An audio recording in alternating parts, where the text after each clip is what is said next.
राधे राधे दोस्तों, भक्तिमय बंधन में आप सभी का स्वागत है।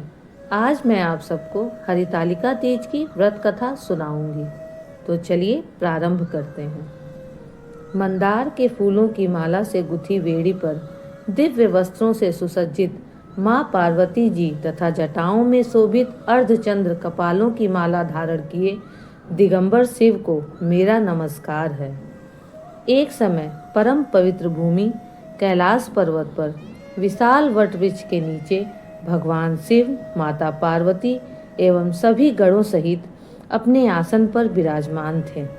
नंदी आदि अपने अपने पैरों पर सदा शिव के दरबार की शोभा बढ़ा रहे थे। गंधर्व, किन्नर, ऋषिगण शिव भगवान की विविध छंदों की स्तुति गान कर विभिन्न प्रकार के वाद्यों को बजा रहे थे। उसी शुभ अवसर पर माता पार्वती जी ने भगवान शिव से दोनों हाथ जोड़कर प्रश्न किया कि हे महेश्वर, मेरे बड़े सौभाग्य जो मैंने आप सरीखे पति को वरण किया, यदि आप प्रसन्न हो तो क्या मैं जान सकती हूँ कि मैंने वह कौन सा पुण्य दान किया है जिससे आप जैसे जगत के स्वामी पति रूप में मुझे प्राप्त हुए। आप अंतर्यामी हैं, यह मुझ दासी को बताने की कृपा करें। तब पार्वती जी की ऐसी प्रार्थना सुनकर शिव जी बोले, हे प्रिय, उस समय तुमने एक अति उत्तम पुण्य का संग्रह किया था, जो एक अति गुप्त व्रत है, जिसे तुमसे कहता हूँ। यह व्रत भाद मास के शुक्ल पक्ष की तीज का व्रत है, जो हरितालिका के नाम से प्रसिद्ध है। यह व्रत जैसे तारा गणों में चंद्रमा, 9 ग्रहों में सूर्य, वर्णों में ब्राह्मण, नदियों में गंगा, पुराणों में महाभारत, वेदों में साम, इंद्रियों में मन, ऐसा यह व्रत श्रेष्ठ है। जो तीज हस्त नक्षत्र युक्त पड़े तो वह और भी महान पुण्यदायक हो जाता है। ऐसा सुनकर श्री पार्वती जी ने पूछा, हे महेश्वर, मैंने कब और कैसे यह व्रत किया था? विस्तार से सुनने की इच्छा है। इतना सुन भगवान शंकर बोले कि हे उमा, भारतवर्ष के उत्तर में यह जो हिमालय श्रेष्ठ पर्वत है, यह नाना प्रकार की धन संपदा, खनिज, वनस्पति, औषधियों से युक्त है। यह हिम शिखरों वाली चोटियों रूपी भुजाओं से आकाश को छूता है। इसके राजा का नाम हिमांचल था। वहाँ उनके गृह में तुम भाग्यवती रानी मैना से पैदा हुई थी। तुमने बाल्यकाल से ही मेरी आराधना आरंभ कर दी थी। कुछ आयु बढ़ने पर तुमने हिमालय के दुर्गम गुफाओं में जाकर सहेली सहित मुझे पाने हेतु 12 वर्ष का तप आरंभ किया। ग्रीष्म ऋतु में बाहर चट्टानों पर आसन लगाकर तप किया। वर्षा ऋतु में बाहर पानी में तप किया। हिम ऋतु में पानी में खड़े होकर मेरे ध्यान में रही। इस प्रकार 6 ऋतु में तपस्या कर लिया, तब भी मेरे दर्शन नहीं मिले। तब तुमने ऊर्ध्वमुख होकर केवल वायु सेवन किया। फिर वृक्षों के सूखे पत्ते खाकर इस शरीर को स्थिर किया।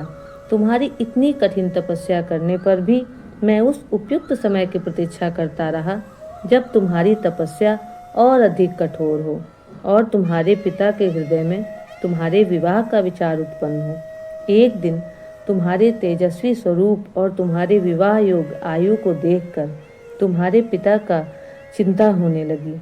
मुझे अपनी ऐसी कन्या के लिए उपयुक्त वर की खोज करनी चाहिए। उन्हीं दिनों नारद जी भ्रमण करते हुए हिमालय क्षेत्र में आए और वहां तुमको देखा। यह जानकर कि तुम राजा हिमांचल की पुत्री हो, वे तुम्हारे पिता के यहाँ गए। राजा ने अति हर्ष के साथ महर्षि का स्वागत किया। उन्हें योग्य आसन देकर उनके उपस्थित होने के कारण जानने के इच्छुक हुए।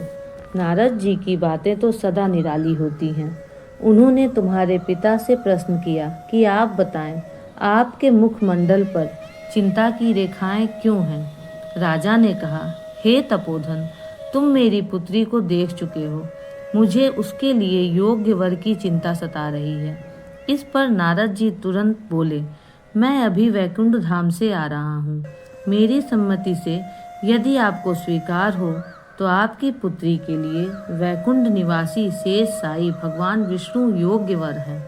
वे आपकी कन्या का वरण स्वीकार कर लेंगे। इस पर तुम्हारे पिता आनंदित हुए और बोले, यदि विष्णु जी को मेरी कन्या स्वीकार हो तो मेरा सौभाग्य होगा। मैं अवश्य ही अपनी कन्या उमा का कन्यादान विष्णु जी को करूँगा। नारद जी तो ऐसा सुनकर वैकुंठ चले गए। इधर तुम्हारे पिता महाराज हिमांचल ने प्रसन्नता में तुम्हें यह समाचार सुनाया और विष्णु जी से तुम्हारा विवाह निश्चय कर दिया, यह बताया। ऐसा सुनते ही तुमने महान दुख में अपने को पाया और पिता के चले जाने के पश्चात तुम अत्यंत व्याकुल हो विलाप करने लगी, प्राण त्यागने की बात सोचने लगी। जब तुम्हारी सखी ने तुम्हें इस प्रकार दुखी देखा तो कारण पूछा। तुमने अपनी सखी को सब वृत्तांत सुनाया और कहा कि तुम जानती हो कि मैंने कैलाशपति महादेव के लिए ही तप किया है और उनको ही अपना पति मान चुकी हूँ, अतः मैं प्राण त्यागने के अतिरिक्त और कुछ नहीं करना चाहूँगी। तब तुम्हारी सखी ने तुम्हें बताया, देवी तुम प्राण त्यागने की कोई बात मत सोचो, मैं तुम्हें ऐसे स्थान पर ले चलूँगी जहाँ आपको आपके पिताजी अथवा कोई अन्य खोज न सके।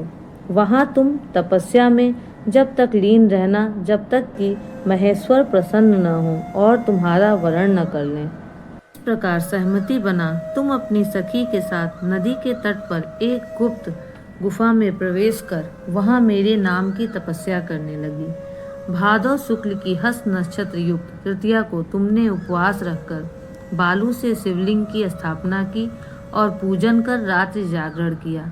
तब तुम्हारी तपस्या और व्रत पूजन से प्रसन्न हो उठा। मैंने तुम्हें प्रकट होकर दर्शन दिया और तुमसे वरदान मांगने को कहा।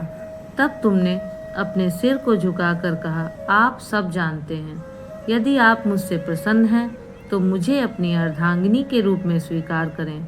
तब प्रसन्न हो मैंने तुम्हारी मनोकामना की पूर्ति करना स्वीकार किया और कैलाश लौट आया। इधर तुम्हारे अपने घर से इस प्रकार बिना कहे चले जाने से तुम्हें बहुत खोजा गया, घर घर वन वन ढूंढा गया, किंतु तुम्हारे न मिलने पर राजा हिमांचल कहने लगे कि हमारी कन्या को कौन सा देव दानव गंधर्व किन्नर कहाँ हर ले गया। तुम्हारे पिता तुम्हें कहीं न पाकर और भगवान विष्णु के साथ तुम्हारे विवाह का वचन भंग होने की चिंता में दुखी हो एक बार तो मूर्छित हो गिर पड़े। इधर तुमने अपने व्रत अनुष्ठान की पूर्ति होने पर व्रत का पारण किया, समस्त पूजन सामग्री को नदी में विसर्जित कर स्नान आदि किया। उसी समय तुम्हारे नगर निवासी मंत्रीगण पिता हिमांचल के साथ वहां आ पहुँचे तथा तुमको सखी सहित पाकर प्रसन्नता को प्राप्त हुए। वे तुमसे लिपट कर रोने लगे और बोले, उमा तुम बिन बताए इस भयंकर वन में कैसे चली आई, जहाँ सिंह सर्प भालू हिंसक जीव निवास करते हैं। यहाँ तुम कैसे अब तक रह सकी? चलो अब घर चलो, देखो तुम्हारी माता आदि सभी तुम्हारे इस प्रकार चले आने से बहुत दुखी हैं। यह सुनकर तुमने कहा, पिताजी आपने जो मेरा विवाह विष्णु जी के साथ करना स्वीकार किया है, इससे मैं इसी वन में रहकर अपने प्राण विसर्जन करूंगी।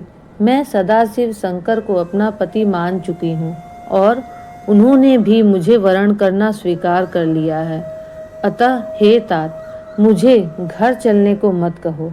ऐसा सुनकर महाराज हिमांचल दुखी हुए और बोले, हे पुत्री तुम शोक मत करो, मैं तुम्हारा विवाह भगवान विष्णु के साथ कदापि नहीं करूँगा और तुम्हारा अभिष्ट वर जो तुम्हें प्राप्त है उन्हीं सदाशिव के साथ तुम्हारा विवाह करूँगा। अब घर चलो। इतना सुनकर तुम खुशी खुशी अपनी सहेली के साथ नगर में गई और अपनी माता तथा सहेलियों से मिली। सभी ओर आनंद और प्रसन्नता छा गई। एक शुभ मुहूर्त में वेद विधि के साथ तुम्हारे पिता हिमांचल और माता महारानी मैना ने हमारे साथ तुम्हारा विवाह कर दिया। हे पार्वती, उसी व्रत के प्रभाव से तुमने ऐसे सौभाग्य को प्राप्त किया है। यह व्रतराज मैंने अब तक किसी को नहीं बताया है। हे सौभाग्यशालिनी सहेली ने जो तुम्हारा हरण कर हिमालय की गुफा में रखकर तीज के दिन जो मेरा व्रत कराया, इसी से इसका नाम हरितालिका तीज व्रत पड़ा और सब व्रतों का व्रतराज हुआ।